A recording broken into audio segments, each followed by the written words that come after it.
Sudah. Ya, makasih Pak. Selamat sore.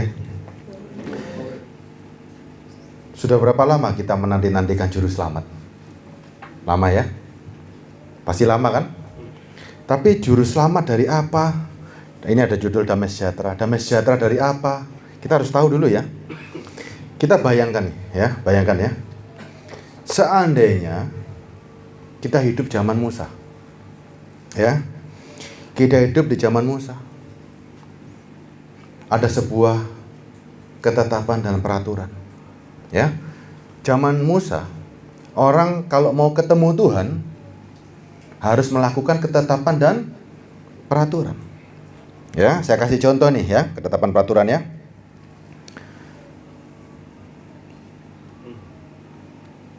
Keluaran 12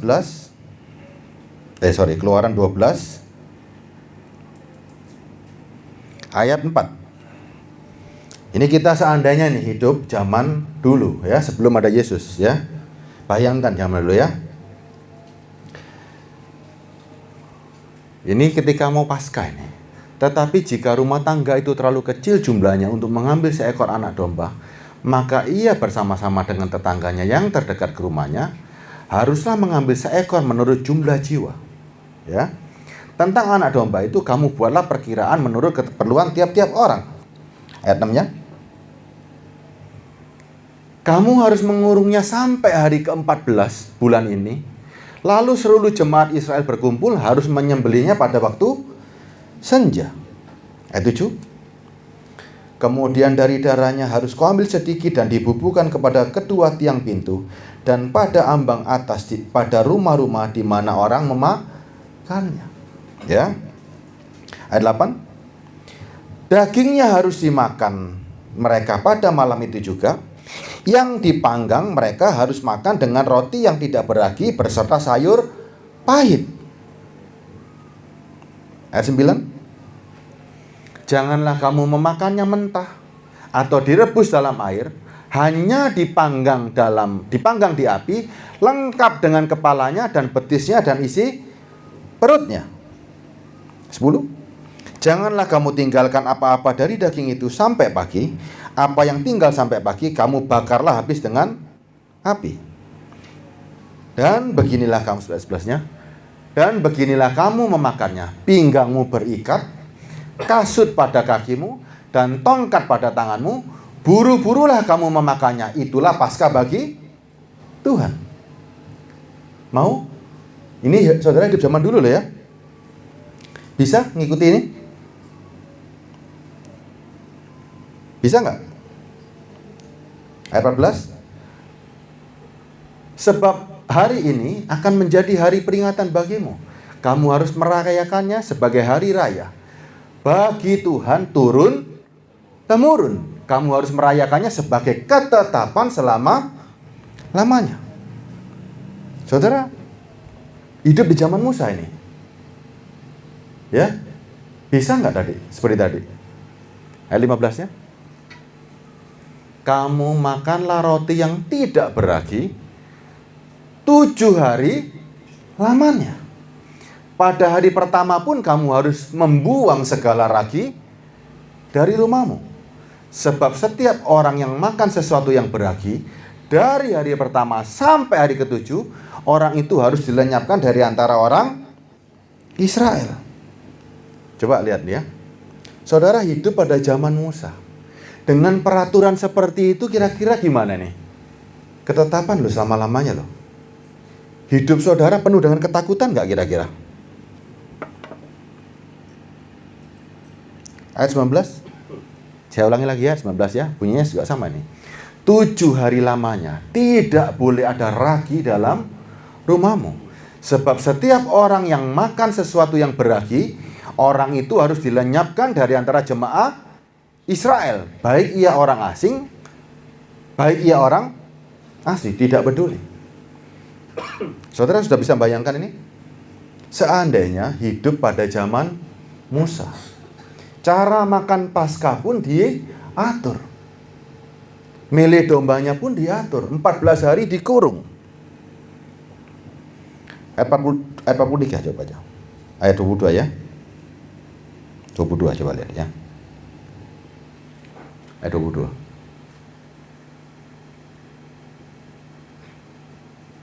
Keluaran 12 ayat 22.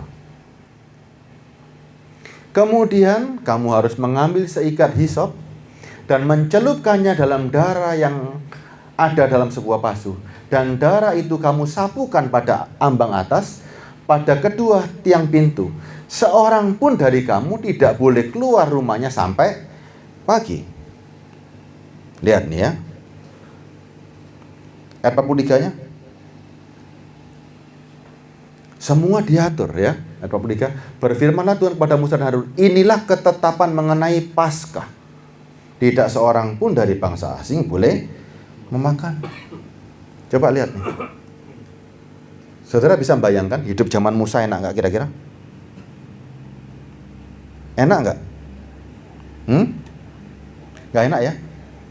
Perkara Paskah saja ribetnya seperti itu. Hidup saudara dalam ketakutan terus. Kalau melanggar hukum, mati. Melanggar hukum, mati. Coba bayangkan. Pada masa itu. Ini masih belum potong rambut nggak boleh. Kerja hari Sabat dihukum mati. Coba, Anda hari Sabat. Ada ceritakan, sudah biasa ceritakan, hari Sabat nyalakan api boleh nggak? Nggak boleh, dilenyapkan. Kalau saudara hidup dalam tekanan seperti ini, kira-kira mau nggak? Mau nggak? Mau nggak? Ketetapan yang begitu hebatnya ngatur, tujuannya baik nggak? Coba, waktu dibikinkan ketetapan ini tujuannya baik nggak? Semua ini tujuannya baik. Supaya orang Israel punya ketetapan dan peraturan yang begitu hebat dan rapi. Masih banyak loh ini urut-urutannya. Ternyata banyak ya aturannya ya. Zaman dulu aturannya banyak. Peraturannya sampai urusan persepuluhan. Nih sekarang, semua tetek bengek ini, saudara mau nggak jalankan itu? Ayo kita berandai-andai nggak ada Yesus ini. Mau nggak hidup dalam ketetapan dan peraturan yang diberikan Musa? Kalau ada yang mau, nggak perlu Yesus, ya. Pasti saudara hidup dalam ketakutan kan? Salah sedikit, mati. Gara-gara ada ragi, mati. Makanya pahami betul-betul untuk apa Yesus datang. Ya, kalau saudara nggak paham tentang Yesus, siapa dia, juru selamat dari apa, dan damai sejahtera dari apa, saudara akan bingung.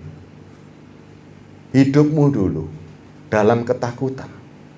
Sebelum ada Kristus, orang Israel hidupnya dalam perhambaan. Perhambaan dari siapa? Dari Musa yang telah memberikan ketetapan dan peraturan. Ya, zaman dulu ketetapan dan peraturan itu untuk supaya mereka melakukan baru bisa ketemu dengan Tuhan. Saudara jangan bingung dulu ya. Ada perjanjian, ada ketetapan dan peraturan. Ini saya kasih tahu yang namanya perjanjian ya. Perjanjian itu ada 10 ya. Keluaran perjanjian itu ada 10. Nih, perjanjian ya. Kejadian 34 ayat 28. Jadi saudara harus paham dulu ya. Perjanjian ini tidak pernah dihapus. Ini selalu ada. Dan Musa di sana bersama-sama dengan Tuhan 40 hari, 40 malam lamanya. Ia tidak makan roti dan tidak minum. Dan ia menuliskan pada loh itu segala perkataan perjanjian, yakni ke-10 firman. Jangan ada Allah lain. Jangan ada patung. Jangan menyebut nama Allahmu dengan sembarangan. Kuduskanlah hari Sabat. Hormati orang tua. Itu 5 untuk Tuhan. Yang lainnya? Saudara hafal nggak? Jangan membunuh, jangan berzina, jangan mencuri, jangan mengucapkan saksi dusta, dan jangan mengingini. 5 untuk sesama. 5 untuk Tuhan, 5 untuk sesama. Itu perjanjian. Ada di dalam hati kita masing-masing. Itu tidak akan pernah dirubah. Dari perjanjian ini muncul ketetapan-ketetapan. Ya, paham ya sekarang ya? Sekarang Kita lihat nih. Yesus Kristus, kenapa harus datang? Kenapa Yesus harus datang? Oh, untuk menebus dosa. Dosa apa? Saudara, ini dosa apa? Sudah paham kan dosa? Dosa adalah pelanggaran hukum Allah. Betul ya? Dosa adalah pelanggaran hukum Allah. Hukum yang mana yang saudara langgar? Yuk baca dulu, nanti gak puas nanti. 1 Yohanes 3 ayat 4. Ya. 1 Yohanes 3 ayat 4. Setiap orang yang berbuat dosa melanggar juga hukum Allah, sebab dosa ialah pelanggaran hukum Allah. Dari mana kita mengenal kalau itu dosa? Dari mana kita mengenal?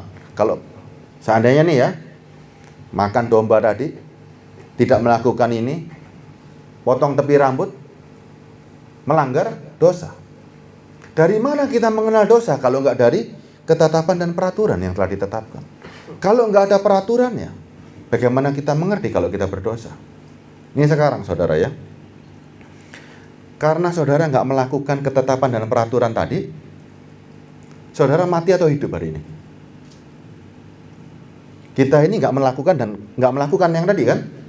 Nggak melakukan Paskah yang menurut ketetapan dan peraturan tadi. Saudara waktu Paskah ada tempe, ada ragi di rumah. Saudara makan gula, makan sembarang kali. Saudara hari Sabat juga memasak. Kalau saudara dipadukan dengan ketetapan dan peraturan tadi, saudara mati atau hidup? Mati. Makanya kita sudah mati. Tubuhmu sudah mati karena hukum Taurat tadi.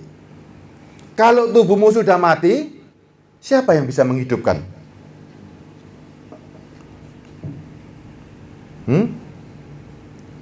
Yesus Kristus memberi gambar dan contoh.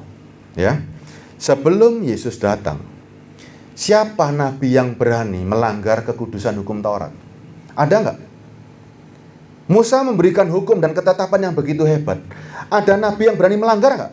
Tidak ada. Sampai padanya Yesus datang. Ketika Yesus datang, dia rela terkutuk demi saudara. Betul nggak Yesus rela terkutuk? Nih, saya lihat ya, saya tunjukkan ya. Galatia 3 ayat 10. Galatia 3 ayat 10. Karena semua orang yang hidup dari pekerjaan hukum Taurat berada di bawah kutuk. Sebab ada tertulis, terkutuklah orang yang tidak setia melakukan segala sesuatu yang tertulis dalam kitab hukum Taurat. Kita orang terkutuk karena kita tidak melakukan dengan setia hukum itu. Ya. Nih Maliaki 3:10. Siapa yang rajin bayar? Kalau saudara nggak rajin, saudara disebut penipu. Saudara disebut terkutuk. Siapa yang bisa membebaskan dari tuduhan-tuduhan semacam itu? Coba. Ayat 11-nya. Dan bahwa tidak ada orang yang dibenarkan di hadapan Allah. Bayangin ya. Tidak ada orang yang dibenarkan di hadapan Allah karena melakukan hukum Taurat adalah jelas. Tidak ada satupun yang bisa dibenarkan. Karena orang benar akan hidup oleh iman. Ayat 12.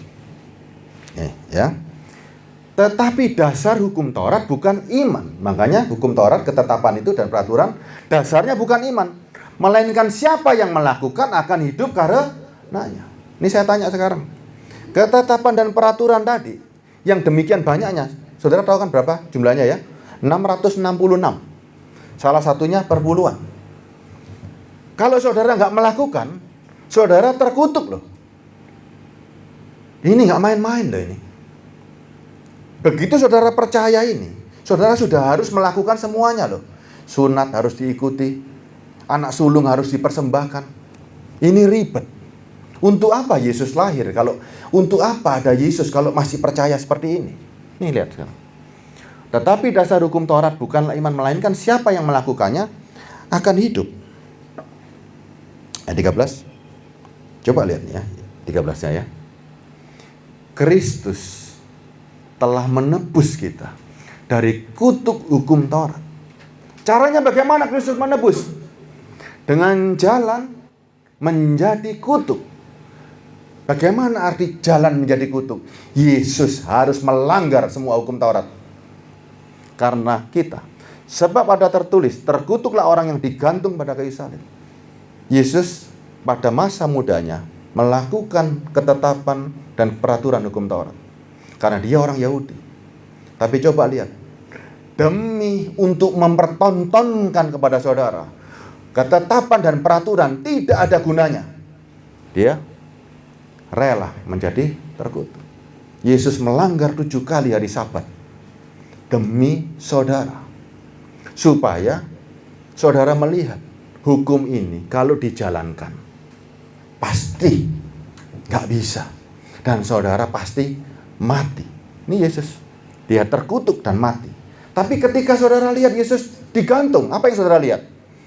Hukum tersebut walaupun dilanggar, Yesus mati memang, tapi lihat, Yesus bangkit. Hukum yang menghukum Yesus sampai mati membuktikan bahwa Yesus mengalahkan hukuman dari hukum Taurat. Saudara dihukum lewat hukum Taurat karena tidak melakukan, tidak ada masalah. Dan memang kita sekarang sudah mati karena hukum itu. Saudara menurut hukum Taurat, kalau berdiri di hukum Taurat, di cermin ya, saudara sudah mati loh. Karena Anda bangsa lain, tidak melakukan ketetapan dan peraturannya, saudara sudah mati. Hukum ini mematikan. Yesus inilah yang namanya juru selamat buat saudara. Saudara yang mati karena ketetapan dan peraturan ini, Yesus hari ini membuktikan dia hidup. Mau percaya ketetapannya Musa atau mau percaya Yesus? Ini pilihan hari ini. Mau percaya ketetapan atau percaya Yesus? Kalau percaya Yesus, tidak ada lagi ketetapan dan peraturan yang bisa masuk di gerejanya milik Tuhan Yesus. Anda sekarang bangkit, hidup, itu bukan karena ketetapan dan peraturan, tapi karena Yesus Kristus. Buat apa Yesus datang kalau hukum Taurat punya kebenaran? Ayat 14-nya. Yesus Kristus membuat ini. Bayangin loh. Yesus Kristus mati demi saudara untuk membuktikan hukum Taurat tidak ada kebenarannya. Karena tidak ada orang yang sanggup melakukannya. Supaya di dalam dia berkat Abraham sampai kepada bangsa-bangsa lain. Abraham itu percaya karena iman. Sehingga oleh iman kita menerima roh yang telah dijanjikan. Ketika saudara percaya bahwa Yesus yang menghidupkan, Anda sama dengan anak-anak Abraham. Paham ya? Yesus itu siapa hari ini? Anda benar-benar merdeka loh ketika Yesus datang ke dunia ini. Yesus itu benar-benar juru selamat. Galatia 2 ayat 5, coba lihat nih. Kita mundur ya. Galatia 2 ayat 5.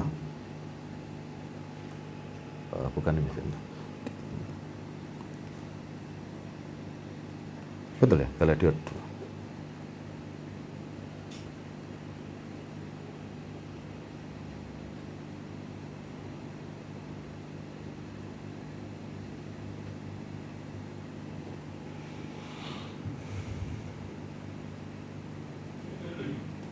Galatia.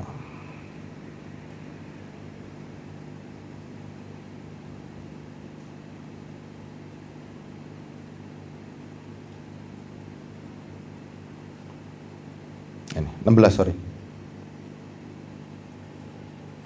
Ayat 15. Menurut kelahiran, ini Paulus bilang ini, kami adalah orang Yahudi. Jelas ya? Paulus bilang kami ini orang Yahudi dan bukan orang berdosa dari bangsa lain. Menurut Paulus, orang lain, bangsa lain itu bangsa berdosa. Ya? Ayat 16-nya. Kamu tahu, tidak ada seorang pun yang dibenarkan karena melakukan hukum Taurat, tetapi hanya karena iman dalam Kristus Yesus. Sebab itu kami pun telah percaya kepada Kristus Yesus, supaya kami dibenarkan oleh iman dalam Kristus Yesus, ya, bukan karena melakukan hukum Taurat.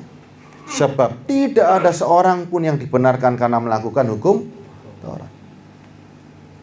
Nih sekarang saya tanya lagi nih. Yesus atau ketetapan yang kita lakukan hari ini. Percaya Yesus ya? Betul-betul merasakan damai sejahtera dan dia benar-benar juru selamat.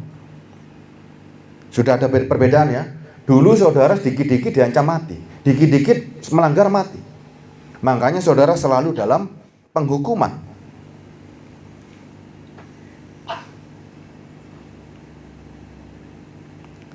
Ayat 18.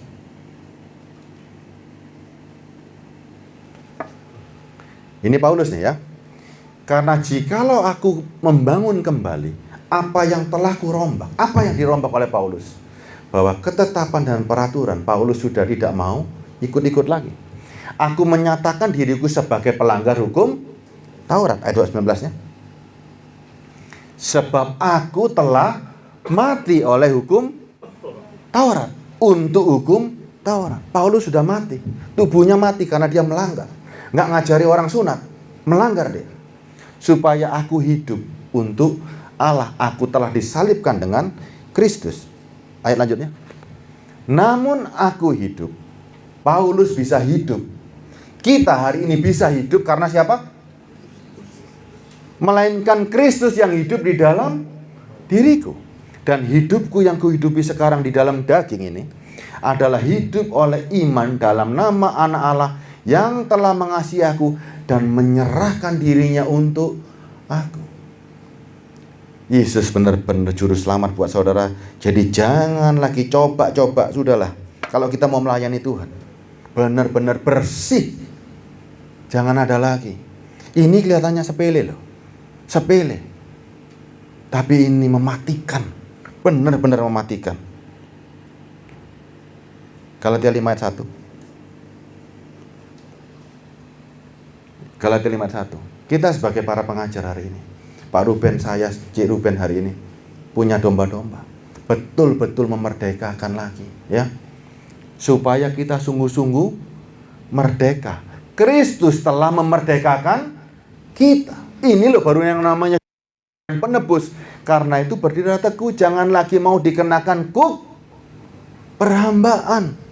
Nggak ada lagi yang bisa mengikat kita, menghukum kita karena kamu nggak bayar, karena kamu begini, karena kamu begitu. Tidak ada lagi. Kita benar-benar merdeka. Ayat 2-nya. Ini lihat. Yang dasar saja. Paulus bubarkan semuanya. Sesungguhnya aku, Paulus, berkata kepadamu, jikalau kamu menyunatkan dirimu, ada gunanya nggak Yesus?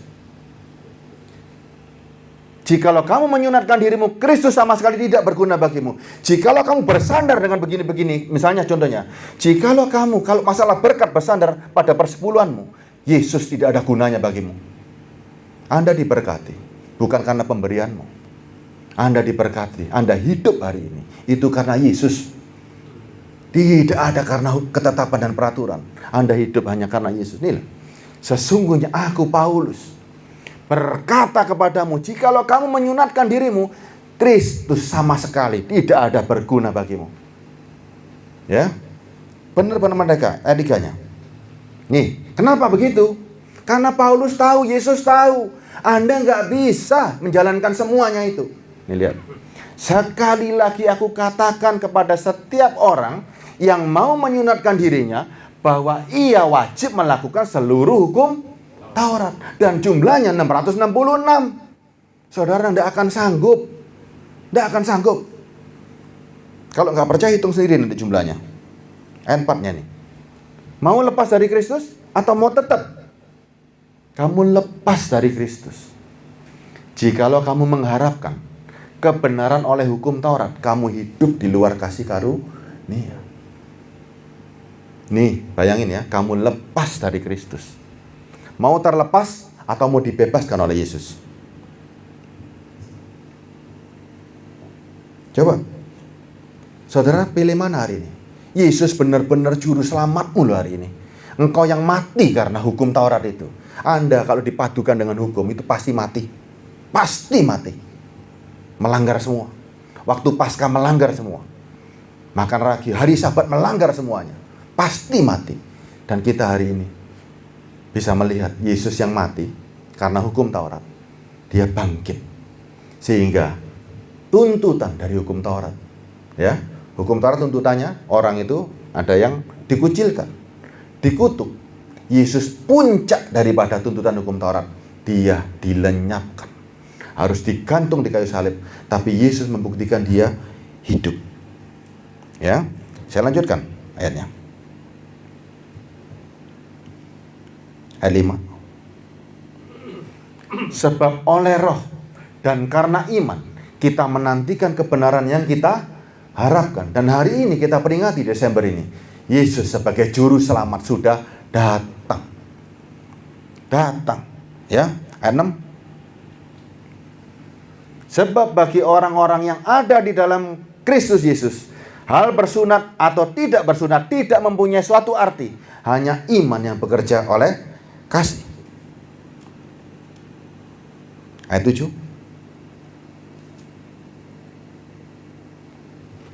Dahulu orang-orang Galatia, kamu berlomba dengan baik. Siapa yang menghalang-halangi kamu sehingga kamu tidak menuruti kebenaran lagi? Kalau ada yang membawa ketetapan dan peraturan lagi, Yesus tidak ada gunanya hari ini datang. Ya. Ayat 8. Ajakan untuk tidak menurutinya lagi bukan datang dari Dia yang memanggil kamu. Ingat ya. Ajakan untuk tidak menurutinya lagi bukan datang dari Dia yang memanggil kamu. Ayat 9-nya. Sedikit lagi sudah mengkamirkan seluruh adonan. Sedikit saja saudara ambil, itu mengkamirkan seluruh adonan. Gak ada gunanya Yesus. Sedikit lagi saudara ambil ketetapan itu, comot satu saja, mengkamirkan seluruh adonan. Lanjut ayat 10-nya. Dalam Tuhan aku yakin tentang kamu, bahwa kamu tidak mempunyai pendirian lain daripada pendirian ini. Kita percaya nggak sama Paulus bahwa dia dipakai Tuhan untuk menyatakan kebenaran bagi kita? Yakin kan? Tetapi barang siapa yang mengacaukan kamu, ia akan menanggung hukuman siapapun juga dia. Tidak peduli hamba Tuhan besar, tidak peduli siapapun. Anda berani mengacaukan bahwa Yesus Kristus yang membawa keselamatan dan membebaskan kau dari ketetapan dan peraturan, tapi saudara bawa masuk lagi. Ini lihat, ia akan menanggung hukumannya siapapun juga dia. Kalau saya nggak berani seperti itu. Di mimbar ini berat banget, sangat berat. Makanya harus berani. Sinode kayak manusia kayak, lebih baik saya diam di rumah daripada saya takut sama manusia, daripada saya berdusta. Saudara saya ikat beban, tapi saya nggak melakukan. Buat apa? Roma 8:1, coba lihat. Di Galatia pesannya sama. Hari ini Tuhan ini benar-benar pembebas. Demikian sekarang tidak ada lagi penghukuman bagi mereka yang ada di dalam Kristus Yesus. Kalau saudara sudah pakai Yesus, percaya sebagai juru selamat, saudara tidak masuk dalam penghukuman. Ya. Tapi penghukuman dari apa? Ayat 2-nya. Karena Roh yang memberi hidup telah memerdekakan kamu dalam Kristus dari hukum dosa dan hukum maut. Hukum dosa, hukum maut itu hukum Taurat dan ketentuannya. Yang kalau saudara melanggar pasti mati. Kita bebas, gak ada penghukuman. Siapa yang nuduh kita? Saya nggak bayar perpuluhan, tidak ada tertuduh. Saya hari Sabat menyalakan api, tidak tertuduh. Tidak ada yang menuduh lagi. Karena memang tidak ada yang bisa menghukum saya. Karena Kristus telah memerdekakan saya. Siapa yang berani ngancam saya? Berani ngancam saya? Saya sudah merdeka karena Yesus Kristus. Dia juru selamatku. Yesus my Savior. Dia datang sebagai juru selamat. Kalau Anda mengambil damai sejahteraku, urusannya sama Tuhan. Roma 3 ayat 19. Coba bayangin. Tetapi kita tahu bahwa segala sesuatu yang tercantum dalam kitab Taurat ditujukan kepada mereka yang hidup di bawah hukum Taurat, supaya tersumbat setiap mulut dan seluruh dunia jatuh ke dalam hukuman Allah. Kalau saudara mau melakukan Taurat, saudara pasti seperti itu. Di bawah hukum Taurat, kepada mereka yang hidup di bawah hukum Taurat, supaya tersumbat setiap mulut dan seluruh dunia jatuh ke bawah hukuman Allah. Saudara mau nggak jatuh ke dalam hukuman Allah? Nggak ada yang mau kan? Mati loh ini. Ayat 20-nya. Ya, diulang-ulang nih, Galatia diomongi, Roma diomongi. Sebab tidak seorang pun dapat dibenarkan di hadapan Allah karena melakukan hukum Taurat. Justru karena oleh hukum Taurat orang mengenal dosa. Makanya hati-hati banget nih. Hati-hati banget. Hati-hati banget.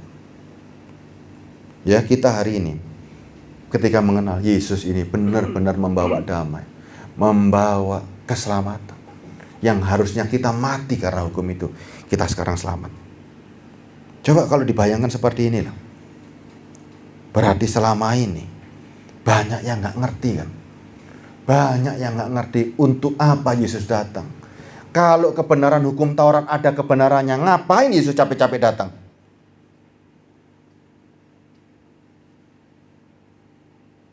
Galatia 2, coba lihat. Ayat 21. Aku tidak menolak kasih karunia Allah. Sebab sekiranya ada kebenaran oleh hukum Taurat, maka sia-sialah kematian Kristus. Ngapain Yesus datang kalau hukum itu bisa membuat kita selamat? Nggak perlu ada Yesus, nggak perlu ada juru selamat. Ikut aja melakukan hukum Musa. Ngapain Yesus harus mati? Ngapain Allah harus datang?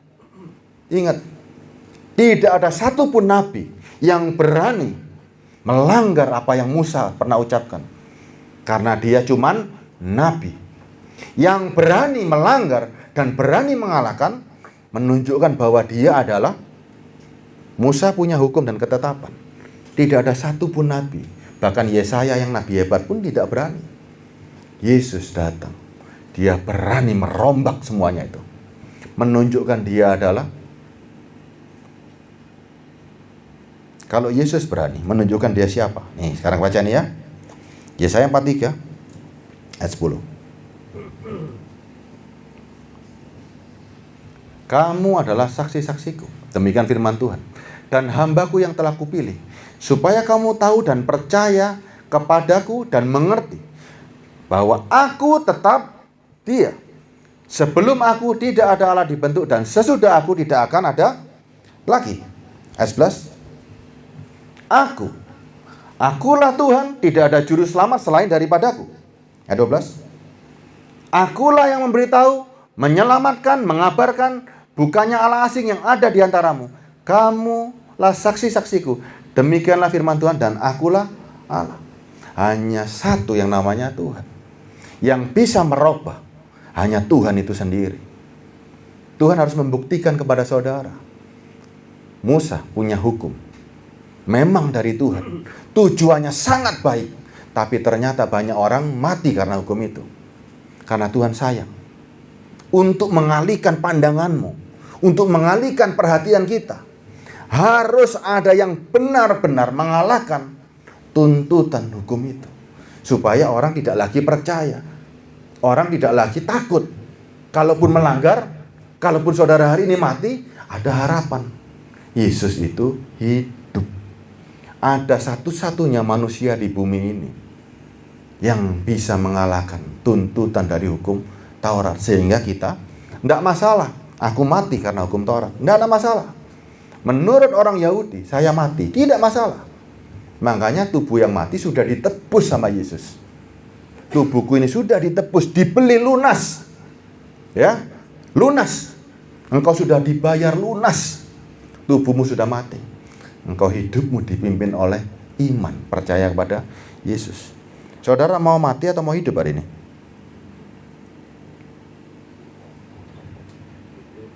Mau hidup tentunya kan ya? Mau hidup. Yesaya 63 ayat 9.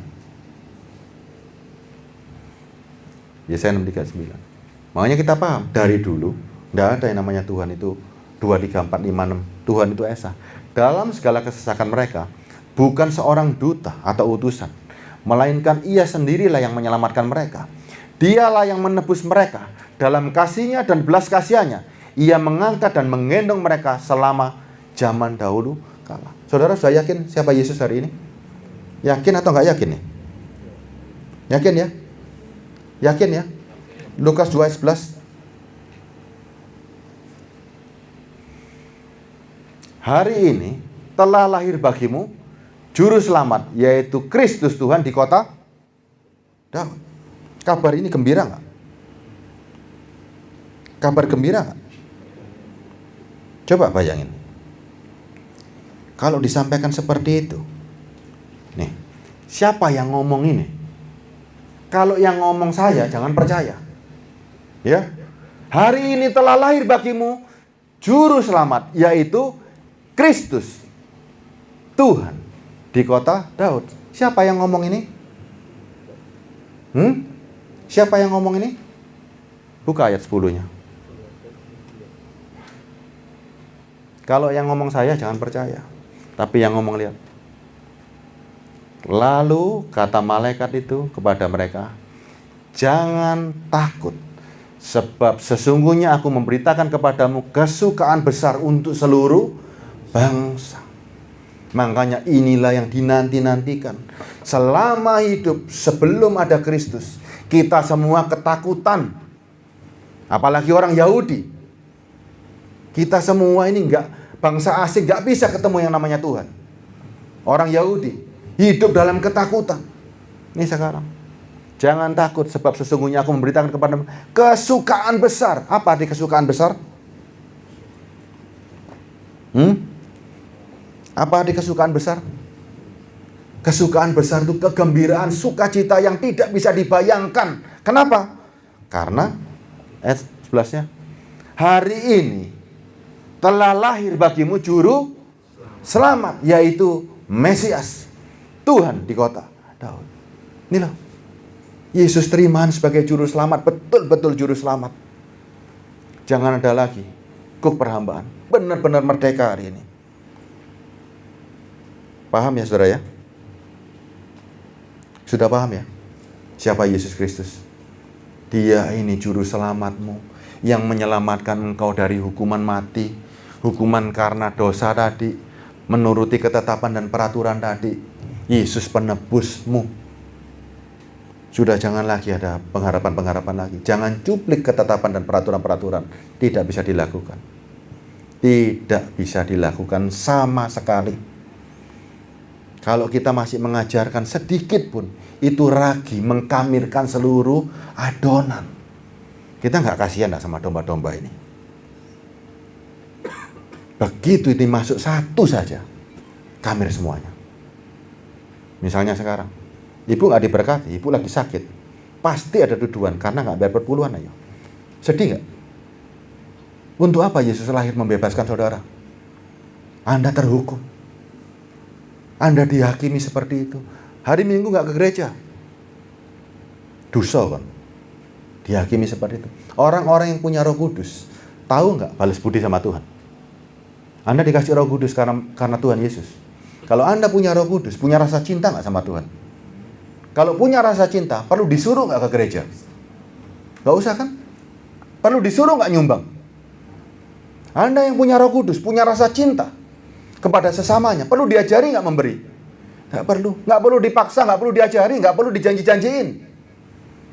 Anda sudah mendapat keselamatan. Kalau orang yang punya Roh Kudus, dia akan menunjukkan cintanya, baik secara spiritual maupun secara jasmani. Nggak usah diajarin. Tapi orang-orang zaman dulu, mereka datang ke gereja, mereka menyumbang karena ketakutan. Kita bukan orang-orang seperti itu. Ya, kita datang ke gereja karena cinta sama Tuhan. Kita datang ke gereja beribadah karena cinta. Kita tahu Tuhan itu menyelamatkan diriku. Saya mau memberikan sesuatu kepada Tuhan melalui gereja ini. Bukan karena saya terpaksa, bukan karena saya kepepet, tapi karena saya cinta sama Tuhan. Gereja perlu dana, perlu persembahan kasih. Nggak usah diancam-ancam, saya kasih. Lebih enak nggak? Saudara mau diancam dulu atau dengan kesadaran? Dengan kesadaran kan? Nggak pakai diancam-ancam. Perlu nggak saudara kasih, diberkati lagi? Perlu nggak? Nggak perlu lagi. Kita tidak perlu lagi janji-janji seperti itu. Ya, kita diselamatkan dari kematian, loh, sudah puji Tuhan, gak karu-karuan. Kalau boleh dikatakan, Anda sudah diselamatkan dari kematian, itu sudah puji Tuhan, haleluya, gak karu-karuan. Untuk membalas itu, tidak ada ukuran lagi yang bisa dipakai. Tidak ada lagi jasmani yang bisa dipakai untuk membalas kebaikan Tuhan seperti ini. Bagaimana Tuhan dari sorga rela terkutuk buat saudara. Terus saudara mau hitung-hitungan. Makanya umat-umat Tuhan yang punya Roh Kudus, sudah, gak usah diajarin lagi.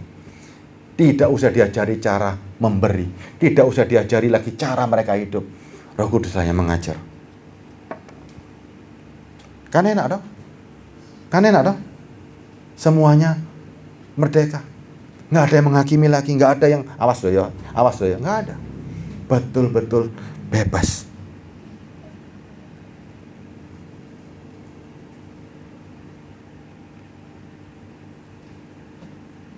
Efesus 1 ayat 7. Sebab di dalam Dia, oleh darahnya, kita beroleh penebusan, yaitu pengampunan dosa menurut kekayaan kasih karunia-Nya. Waktu Dia mati, ya, darahnya itu yang tercurah di atas kayu salib, itu demi saudara untuk membuktikan bahwa Yesus mati buat saudara, ya, menebus tubuh kita dari hukum Taurat, supaya pandangan kita hari ini beralih. Yesus hidup, kita pun hidup.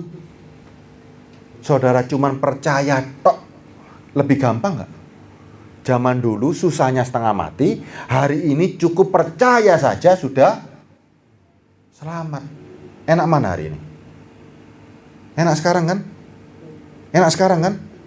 Cukup percaya saja sudah selamat. Ya, udah jangan dicoba-coba lagi ya. Ibrani 8 ayat 6.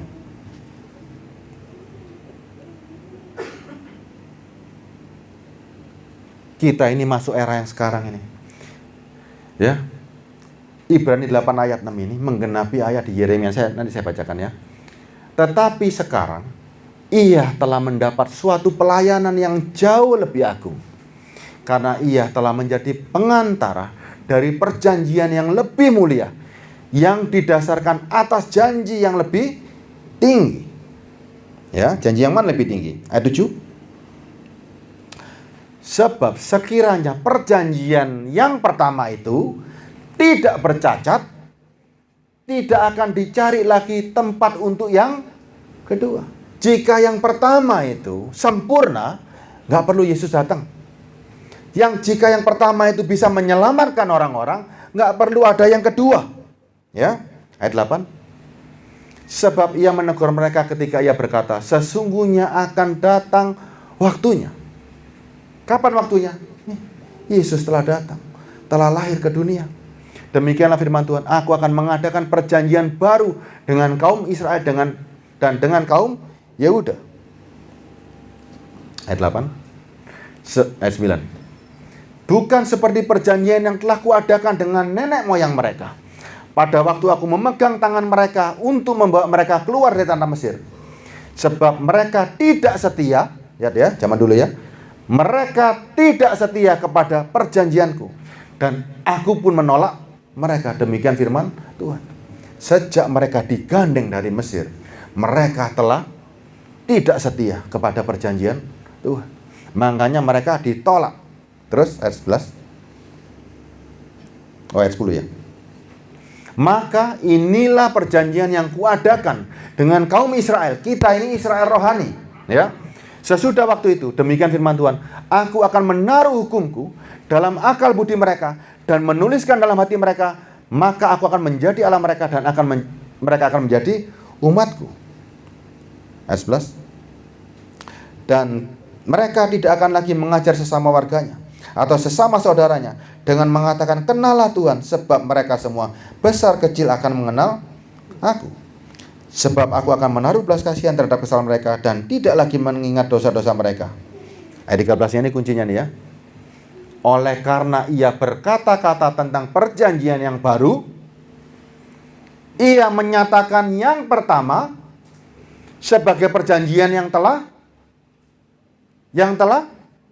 tua, kuno. Dan apa yang telah menjadi tua dan usang telah dekat kepada kemusnahannya.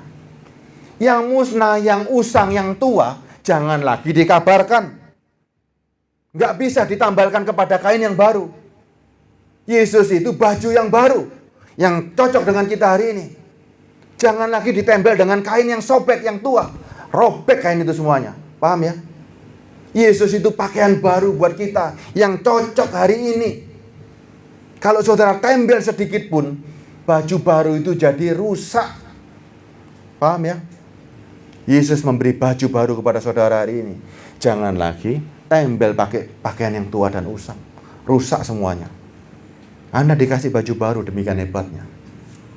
Terus tiba-tiba kasih baju tua yang usang. Ditempelkan. Bagus nggak baju barunya? Yesus kasih baju baru. Saudara tempel satu. Apa arti nempel? Yang dulu, peraturan-peraturan yang dulu saudara kasih satu di gereja ini. Saudara ajarkan satu saja. Paulus kasih contoh sunat. Karena itu dasar untuk menjadi warga negara Israel. Kasih contoh satu saja. Yesus nggak ada gunanya. Baju itu langsung baju baru. Kan nggak ada tempelan kan? Begitu ditempel satu jadi baju apa? Baju baru. Bu Nani misalnya pakai baju baru Natalan ya. Begitu beli baju baru, tiba-tiba Bapak kasih ditempel. Jadi baju baru nggak? Enggak. Rusak seketika itu. Yesus benar-benar kasih baju baru. Jangan lagi bawa embel-embel yang lama. Ya. Sehingga sekarang kita hari ini lebih ringan. Sangat ringan. Sangat ringan. Sudah paham ya? Sudah paham nggak? Hari ini betul-betul kita menikmati yang namanya Yesus itu siapa? Yesus itu juru selamatmu. Sudah menyelamatkan kita. Kita dulu hidup dalam kungkungan ketetapan dan peraturan. Dan kita ini sudah mati. Langit zaman dulu, itu orang harus melakukan baru ketemu sorga. Ya, langit zaman dulu, pemahaman kita melakukan dulu baru ketemu sorga. Yesus memberikan langit yang baru, bumi yang baru hari ini. Makanya saudara hari ini menerima Yesus itu mendatangkan langit baru dan bumi yang baru. Saudara bisa bergaul karib dengan Tuhan tanpa melakukan hukum Taurat. Saudara bisa bergaul hari ini sama Tuhan. Inilah langit baru dan bumi yang baru yang saudara nikmati hari ini. Dulu zaman hukum Taurat dulu, tidak semua orang bisa ketemu Tuhan kecuali dia melakukan dulu. Itu langit bumi yang lama. Nggak bisa orang ketemu Tuhan. Tapi sekarang langit dan bumi yang baru, kerajaan sorga yang dia berikan hari ini buat saudara khusus yang mau menerima Yesus sebagai Tuhan dan Juru Selamat. Jelas ya? Yesus Tuhan dan Juru Selamatmu. Dan Tuhan itu esa cuma satu. Zaman dulu, zamannya Musa memang benar. Dan ternyata tidak bisa dilakukan. Yang bisa merubah harus Tuhan sendiri. Cara Tuhan merubah adalah Dia membuktikan, mengalihkan pandangan semua orang. Bahwa melanggar pun jangan takut karena aku yang mematikan. Dan kita pun sudah melanggar sebetulnya. Karena tidak bisa melakukan ketetapan dan peraturan. Makanya Yesus sudah menebus kita. Dirimu sudah ditebus dari hukum tadi. Sekarang Anda hidup karena Kristus. Natal yang sekarang, Natal yang terakhir, ya. Natalan yang terakhir. Tidak ada lagi tulisan Maleakhi 3:10. Tidak ada lagi kain usang yang bisa masuk di gerejanya Yesus Kristus. Tapi kalau saudara bandel, pakai aja sekalian. Pasang 666 di sini. Tahun depan. Komitmen saudara hari ini sama Tuhan. Tahun depan ini buat kita benar-benar merdeka. Mau berapa lama lagi? Mau berapa lama lagi kita lihat pakaian yang usang? Mau berapa lama lagi kita terngiang-ngiang? Nih, dengan perjanjian yang tua, yang usang, dan telah dekat kepada kemusnahannya. Yesus, Matius 5, coba kita lihat Matius 5 ayat 17. Karena orang pasti bingung kena ini ayatnya soalnya. Janganlah kamu menyangka bahwa aku datang untuk meniadakan hukum Taurat atau kitab para nabi. Aku datang bukan untuk meniadakannya, karena untuk menggenapinya. Karena tidak ada satupun orang yang berani dan hidup karena melakukan Taurat. Yesus mengenapinya. Nih, tak langgar nih. Dan satu-satunya manusia yang bisa bangkit, Yesus Kristus. Ayat selanjutnya, 17-nya. Karena aku berkata padamu, sesungguhnya selama belum lenyap langit dan bumi ini, satu iota atau satu titik pun tidak akan ditiadakan dari hukum Taurat sebelum semuanya terjadi. Ketika Yesus dimuliakan, ketika Yesus bangkit, ketika Yesus yang dimatikan dari hukum Taurat, Yesus bangkit, itulah waktunya langit baru dan bumi baru. Ketika saudara sudah percaya sama Yesus ini loh, sudah berubah semuanya. Waktu Yesus belum bangkit, tidak akan dirubah. Orang masih penuh dengan ketakutan. Tapi setelah langit yang lama roboh, bumi yang lama roboh, Yesus bangkit, semuanya menjadi baru. Ayat 19-nya. Karena itu siapa yang meniadakan salah satu perintah hukum Taurat, sekalipun yang paling kecil, dan mengajarkannya demikian kepada orang lain, ia akan menduduki tempat yang paling rendah. Ini terjemahan King James-nya begini. Karena itu siapa yang melanggar salah satu perintah hukum Taurat, sekalipun yang paling kecil, tapi mengajarkannya demikian kepada orang lain, ia akan menduduki tempat paling rendah. Artinya apa? Ada orang yang melanggar, tapi mengajarkan. Dia melanggar, tapi ngajari orang untuk melakukan. Dia menduduki tempat paling rendah dalam kerajaan sorga. Apa arti paling rendah? Tidak ada kerajaan sorga. Ya, karena lanjut. Tetap. Tetapi siapa yang melakukan dan mengajarkan segala perintah-perintah hukum Taurat, ia akan menduduki tempat paling tinggi dalam kerajaan surga. Ini begini. Siapa yang melakukan dan dia mengajarkan pada zaman itu, ya, kalau kamu bisa melakukan dan mengajarkan, kamu akan menduduki tempat yang tinggi di kerajaan surga. Dan nyatanya itu tidak bisa. Semua ahli Taurat, orang-orang Farisi, tidak ada yang sanggup seperti ini. Mereka itu yang nomor satu. Mereka melanggar tapi ngajarin orang untuk melakukan. Paham ya? Paham ya ayat ini ya? Mulai ayat 5 sampai 17 sampai 19. Artinya seperti itu. Jadi jangan lagi bingung. Jangan, Yesus masih ada. Kalau Yesus masih ada, kalau Yesus menggenapkan dalam arti melakukan Taurat, ngapain dia datang? Ngapain dia datang? Ya, ingat, banyak orang memaksakan hukum Taurat karena memang menguntungkan dan bisa memperhamba para domba-domba. Ketika hukum Kristus tidak ada yang bisa diperhamba. Tidak ada satupun yang bisa memperhamba domba-domba. Paham ya? Hukum Taurat sangat berbahaya. Sudah ya? Yesus sebagai juru selamat membebaskan saudara benar-benar merdeka. Ini kado Natalan. Buat Pak Ruben, buat kita semua kado Natalan. Yakinlah, zaman Musa, ya, para hamba Tuhan jangan takut. Zaman Musa, 600.000 orang laki-laki dipelihara oleh Allah yang sama. Ya, kalau dulu Allah bisa memelihara, memakai ketetapan dan peraturan. Ketika Yesus mengobrak-ngabrik ketetapan dan peraturan, yakin nggak kalau kita bisa dipelihara? Sangat yakin, lebih berkuasa yang ini. Ya, hukum yang lama itu mematikan.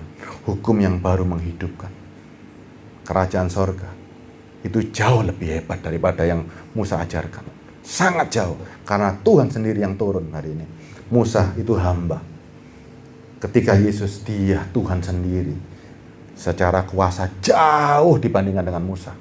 Sangat jauh, ya. Dia pembebas kita hari ini. Udah ya? Tidak ada lagi yang bisa menghakimi kita, menghukum kita lagi hari ini. Kita tundukkan kepala. Bapa di surga, di dalam namamu Yesus Kristus yang kami imani hari ini. Kami hari ini ada Tuhan bukan karena kami melakukan ketetapan dan perintah yang diberikan Musa. Kami ada hari ini, kami bisa hidup, kami bisa ke gereja hari ini, kami bisa mendapatkan makanan hari ini karena kami beriman kepadamu, yaitu Yesus Kristus Allah sendiri.